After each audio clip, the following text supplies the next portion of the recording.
Santi. Terima kasih Bapak Pimpinan, Bapak-bapak yang saya hormati. Terima kasih atas paparan yang diberikan.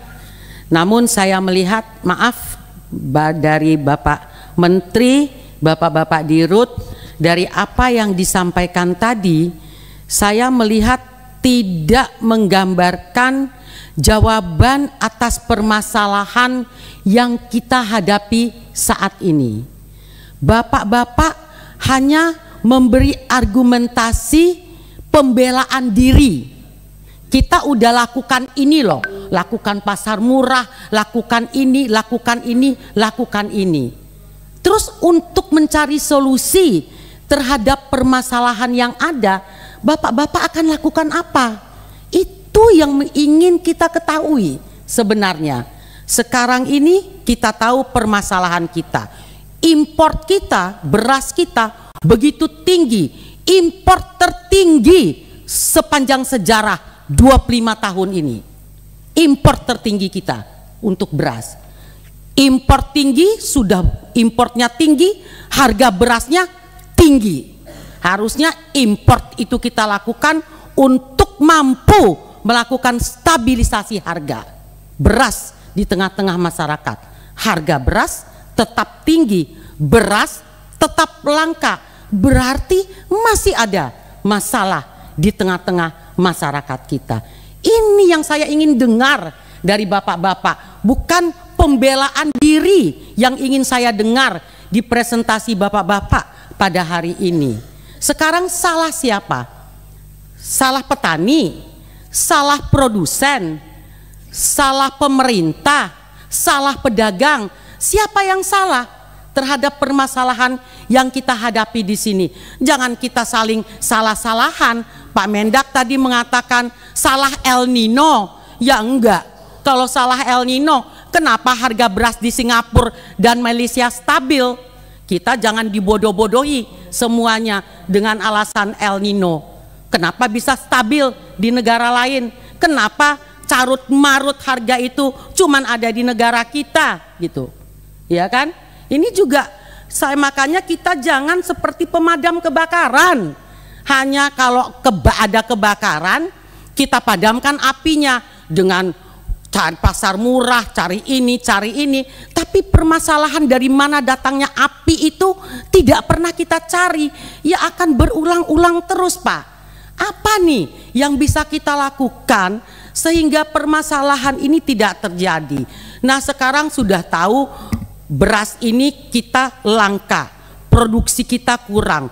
Dirut Pupuk baru mengumumkan lagi bahwa harga pupuk ke depan ini akan naik karena apa? Gas yang juga akan naik. Nah, ini kan jadi hal-hal yang announcement yang meresahkan di kalangan petani kita. Justru dia berharap ke depan dengan ketahanan pangan, kemudahan-kemudahan bagi petani, diberi gambaran akan naiknya harga pupuk ke depan. Nah, ini saya rasa pemerintah harus duduk semuanya bersama dengan stakeholder terkait bagaimana ke depan ini. Jadi jangan presiden kita teriak-teriak terus masalah ketahanan pangan, kedaulatan pangan, tapi apa yang terjadi itu bukannya semakin membaik, semakin memburuk.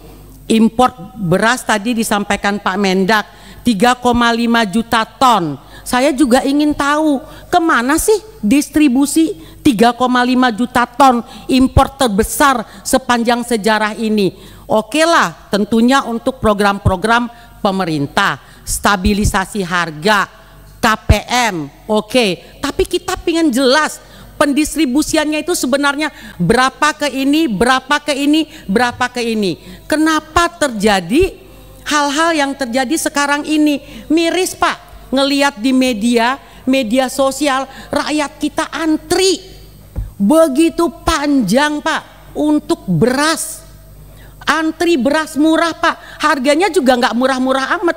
Kalau Bapak tadi mengatakan, Bapak Dirut RNI, saya tanya ke Bapak tadi, harganya berapa sih harga murah yang Bapak sebut tadi? Nggak murah-murah amat juga yang disampaikan gitu. Benar kan, Pak? Nggak murah-murah yang disampaikan. Tapi rakyat begitu antri. Berarti apa Pak? Memang kita ini punya masalah di dalam hal ini. Justru bapak-bapak tolong ke kita ini diberitahu, bapak-bapak mau lakukan apa untuk permasalahan yang ada. Enggak cukup hanya buat pasar murah, enggak cukup Bulog hanya mengatakan tadi yang dipresentasikan.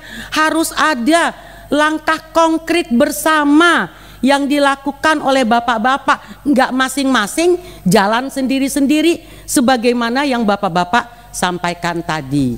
Saya rasa demikian Bapak Pimpinan, terima kasih. Oh satu lagi Pak, saya minta perdagangan dan bapak-bapak juga ngawasi oplosan Pak. Saya baca nih ada pengawasan apa namanya yang mengoplos ini dengan beras yang susah ini, perdagangan nih, tolong diawasi. Ini ada kejadian itu Polres menangkap oplos mengoplos beras Bulog. Nah ini jangan sampai ini terjadi lagi di tempat-tempat lain Pak. Terima kasih.